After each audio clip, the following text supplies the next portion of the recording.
Zhvillimi I minutave të fundit e marrë pandehur për tunelin e Llogaras. Zëvendës kryeministrja Belinda Balluku njëherësh edhe ministre e energjisë dhe infrastrukturës tashmë shpezulluar me vendim të GKK-s, por jo vetëm zonja Balluku. Marrim më shumë detaje nëpërmjet një tjetër lidhje të drejtë për drejtë me kolegen Keti Banushi. Përshëndetje Keti. Atëherë kemi edhe persona të tjerë përveç zëvendës kryeministres në mas nga GKK? Përshëndetje Ertil, duhet theksuar që masa është marrë në orët e vona, pra gjykata u shpreu në orët e vona të ditës së djeshme dhe ka qenë gjyqtari hetimeve paraprake Erion Çela, I cili ka miratuar kërkesën e bërë nga prokurori I çështjes Dritan Prençi për pezullim nga detyrat të zëvendës kryeministres, por edhe ndalimit të saj të dalë jashtë vendit, pra masë pezulluese nga gjykata që nuk ka nevojë për leje në kuvend, pasi siç dihet deputetët dhe ministrat kanë edhe imunitet. Për masat të tjera duhet I drejtohen kuvendit pra të marrin miratim dhe më pas të vendosin, por në sa I takon masave të kësaj natyre, pezullim nga detyra, edhe ndalim të daljes jashtë shtetit nuk ka një nevojë për një leje të posaçme.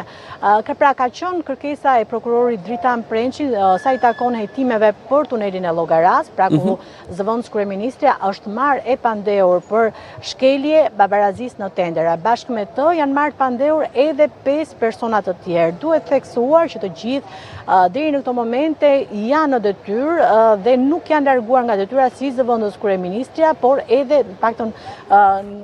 si dhe personat e tjerë, mes tyre dhe kreu aktual I ARSH-s që është Gendian Gjyli, por edhe persona të tjerë të cilët kanë qenë pjesë të KV-s. Duke qenë se jemi në një çështje në hetim dhe kemi persona të pandehur, me sa duket, prokurori I çështjes ka menduar që këta persona nuk duhet të jenë më në detyrë për sa kohë është një çështje në hetim dhe kjo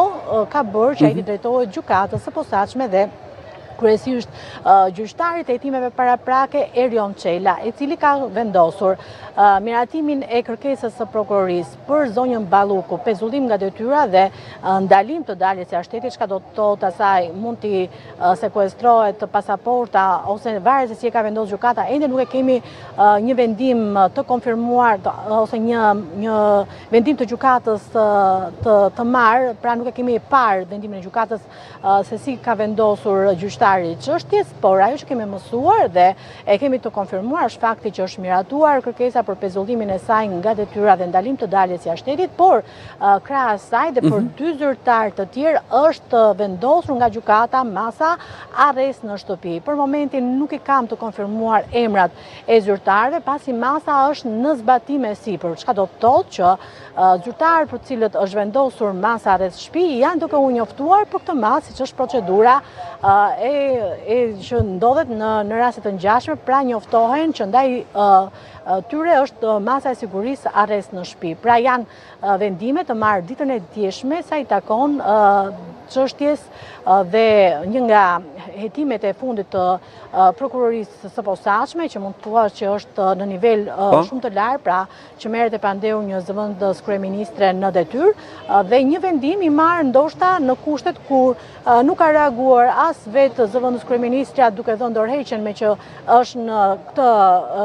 procedurë, pra është e pandehur tashmë, as dhe kreu I qeverisë I cili ndoshta mund të kishte marrë një masë tjetër për largimin e saj për sa kohë është në gjykim, është në hetim. Kjo ka bërë që ndoshta gjykata ose prokuroria ka vendosur që